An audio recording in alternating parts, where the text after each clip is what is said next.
if I just keep talking to my inanimate objects, it does eventually make sense. Big there, little there.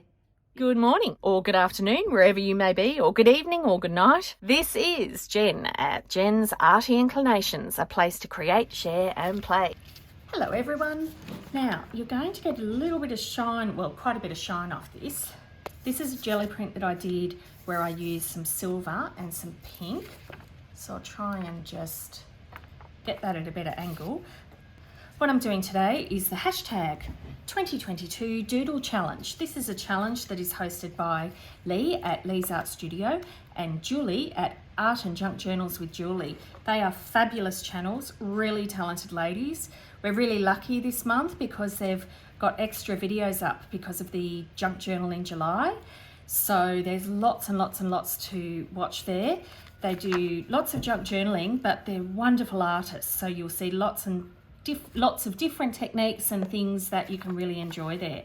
So this is a challenge that they run. It's an open collaboration. We're in the second last month. So we've got this month and next month to go. This is so easy. Anyone can join. There are some prompts that you can use, but there's also an option to not use any of the prompts if you don't want to, and just to doodle along. You can create an art piece or you can just draw on a scrap piece of paper. It really is endless what you can do. So it's lovely. There are guides there if you need them. And if you'd rather work differently, you can do that as well. 2 more months, not long to go. Have a go.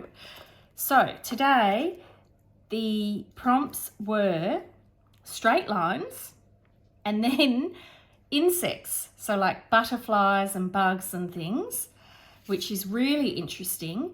And then the color is silver, and you can there are other things that you can do. So you can stamp, or you can use an existing background. There are other little bonus things that you can do, or you can swap things out. So this is a monoprint that I did. I fussy cut it out.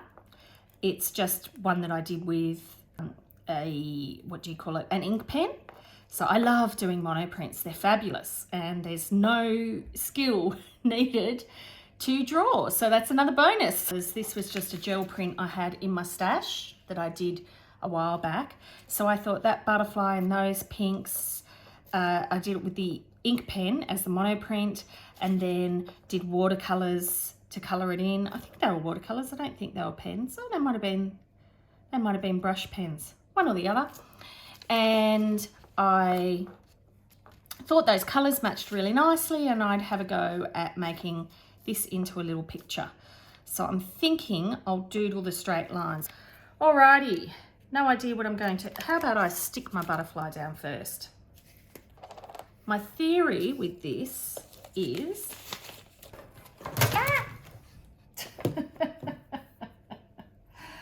you can't see it, but I'm knocking things over in the background, you know, status normal, everything going haywire. I'm just going to use a glue stick and I'll stick my butterfly down. I'm glad I'm getting to use this butterfly. I quite like it. I should do some more of these. They'd actually be quite cute on the corner of journal pages. Maybe that's something else I'll do with you, just show you how I do my monoprints. Might have been Lisa Cerruti's method. I can't quite remember. But super cheap, and you can do it with stuff you've got at home if you've got a fountain pen. All right, there's my flutterby. And you know what? I meant to actually do it in that orientation, but that's fine. It probably looks better this way. Okay, straight lines. All right, so let's do some straight lines. Maybe if I divide it up and then maybe do some straight lined doodles. How does that sound? I might even divide it up just a bit more. Now the interesting thing is you could actually do an outline of a butterfly shape and use the straight lines inside, because inside their wings they've got a lot of these straight lines. So do a lot of insects actually. So that's something else that, you know, could be quite interesting. All right.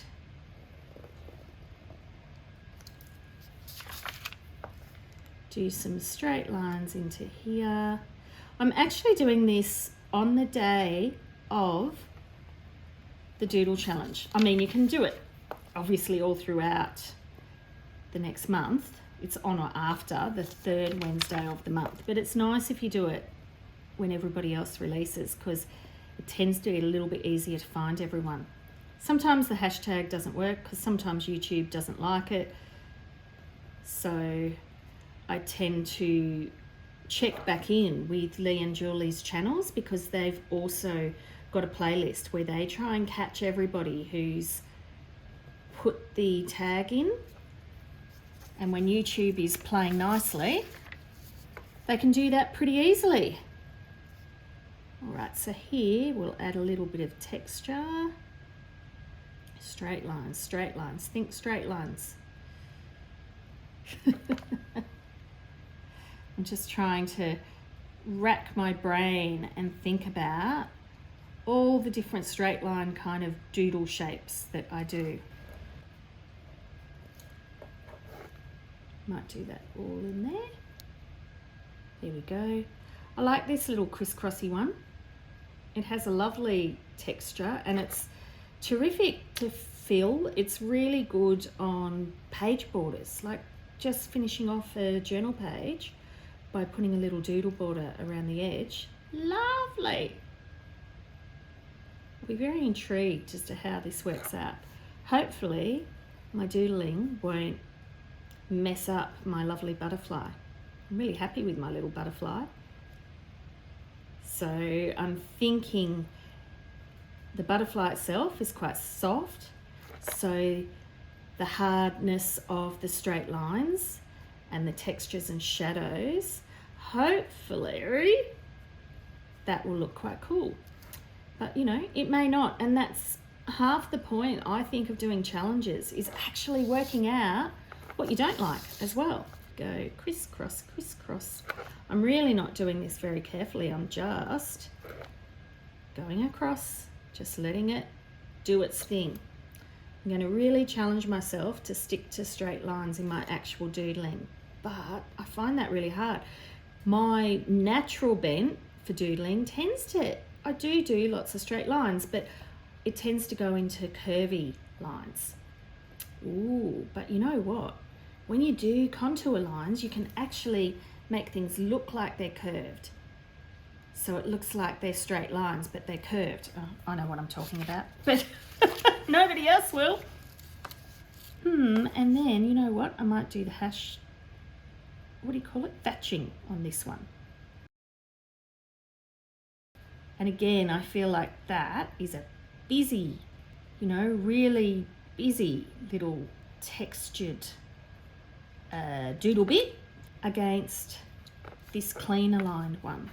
And then I'll definitely need something bold at some point that's got a bit of shading just to add some contrast, I think, in the background. Do you like how I sound all very, you know, official, like I know what I'm talking about there? But I really don't. I've just learnt through mucking about and doodling over time that you just kind of learn a few little tricks. Sometimes if something doesn't work, colouring in some of these just gives you a little bit of depth and contrast. See how that just makes a difference? If I just do some little random ones in there. And that's all I've done, but it's already made a slight difference. That's a nice thing when I'm doodling in black. It's so easy to change it just by blocking out. Right. So how is everybody? I hear that it's unbelievably hot, massive heat waves overseas. But yeah, stay safe everybody. I hope you're all looking after yourself.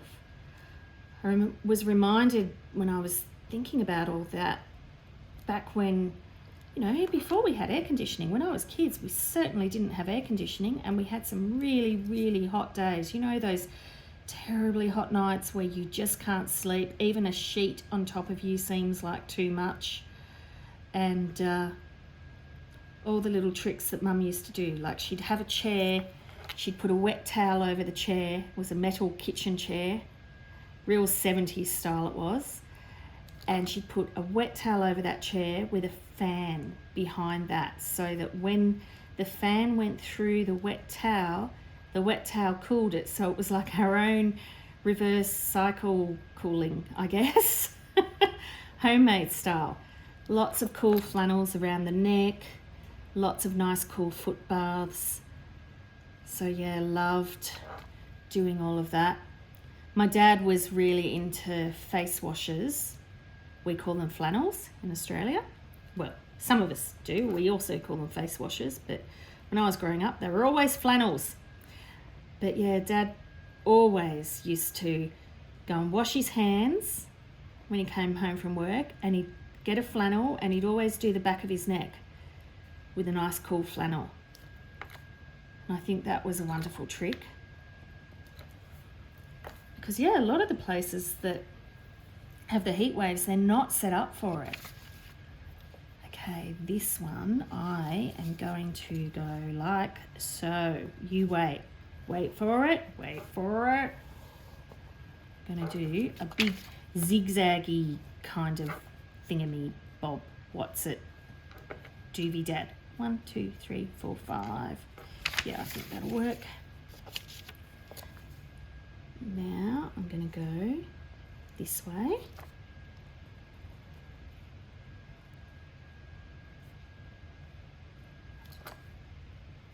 There we go. Just got lost there for a second. And then I'm going to go off the same point back down. And this should give me a little bit of a 3D kind of effect once I colour it in. So you'll see that effect when I get there.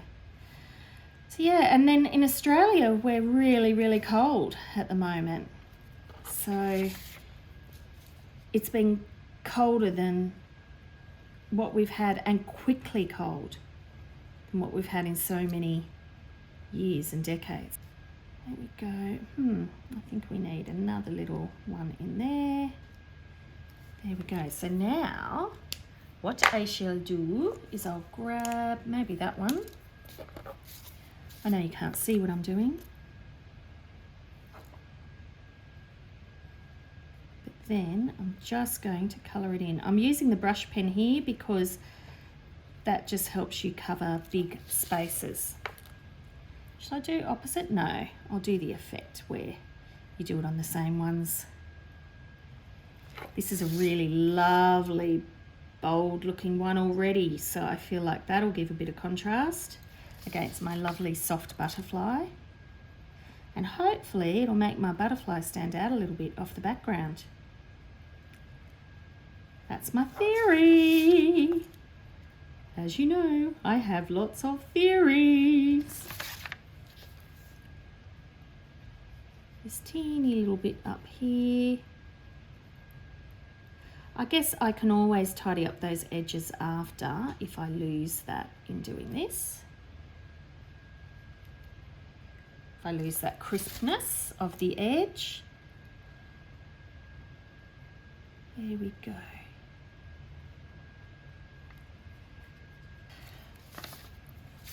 One of our new workers who is a bridge to community. That's what and connection. That's what I always like to refer to them as. But they mentioned and said, you know, the words that you should never say around me. Oh, I'm not creative. And I went, right, going to change that. I've done it before. So I had her into doodling the other day. And of course, it was beautiful what she created. Absolutely beautiful. Going to thicken that line up, I think. Just give it a bit of extra contrast. Get into those points, hey?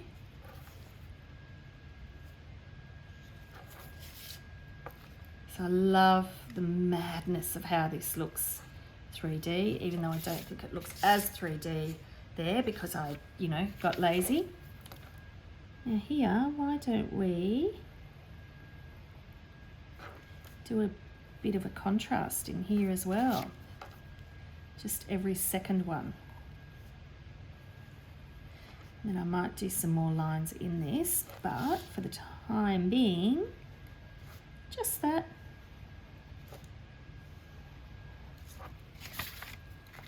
and on the outside.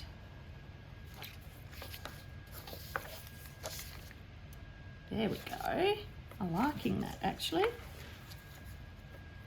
I don't know what to do next. Let's just do some random larger little squares, circles. I know my shapes. Make them sort of run into the edge there, off the edge down here. I know. And then I'm going to grab my fine one again, maybe just a 5, just to give it a bit more thickness. I'm going to run through with straight lines. So then this one is a little bit of a mix between boldness and texture. Cool, huh? I'm glad I divided off. That is one of the good tricks when you're doing doodles. Rather than attacking the whole page, dividing it into sections, and then you can just divide off into and then you can just doodle, you know, individually in those little sections. Another way is to actually have some outlines of another picture and doodle into those.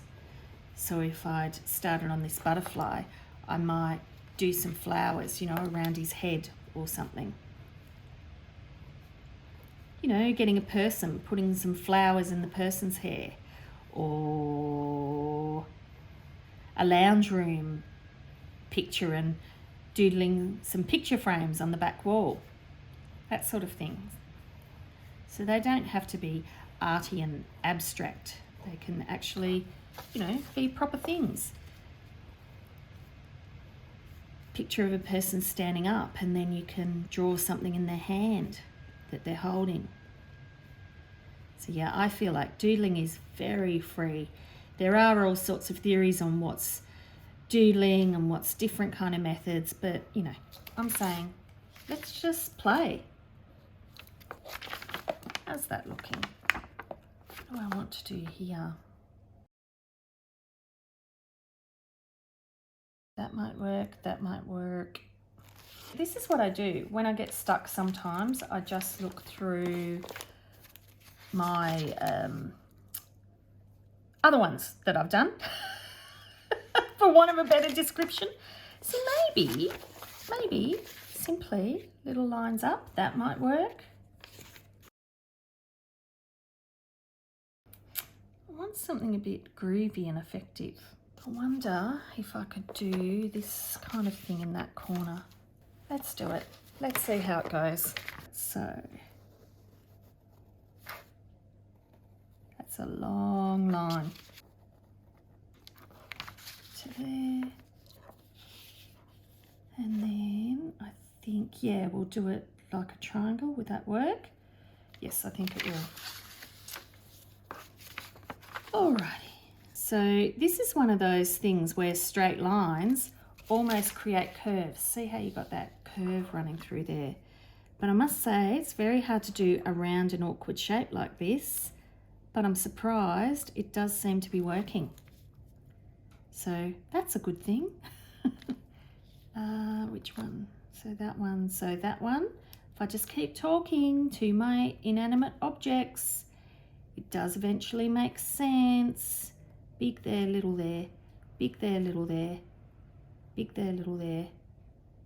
How about we do a little coloured in the centre?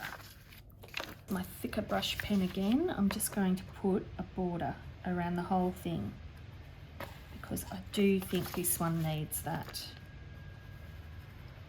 I want it as a shadow, or yeah, around the whole thing.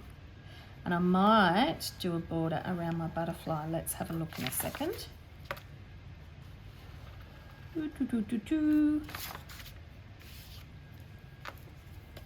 Yes, I think you need a bit of an outline as well.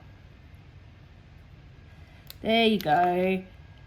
I knew I'd find a way to not do straight lines, but it's only this shadow.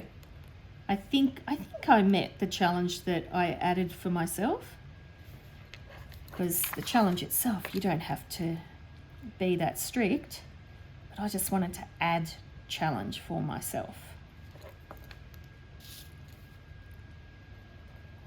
And in a second, I'll have a look and see if I'm happy with my final doodle.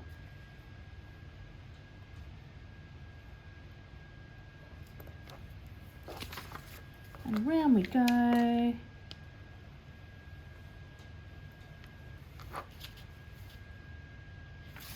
Oh, I don't know. I'm not as happy with that. Let's have a look at what else I could do.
A little bit of silver in the butterfly might be nice.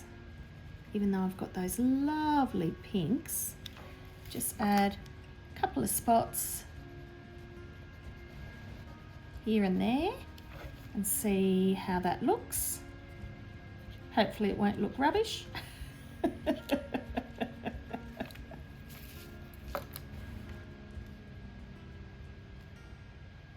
little silver straight lines there.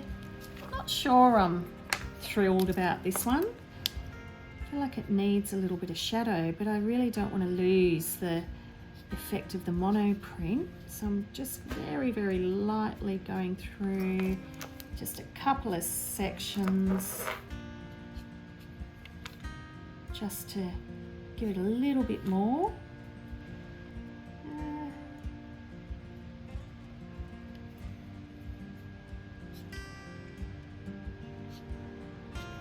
Alright, I've got to stop.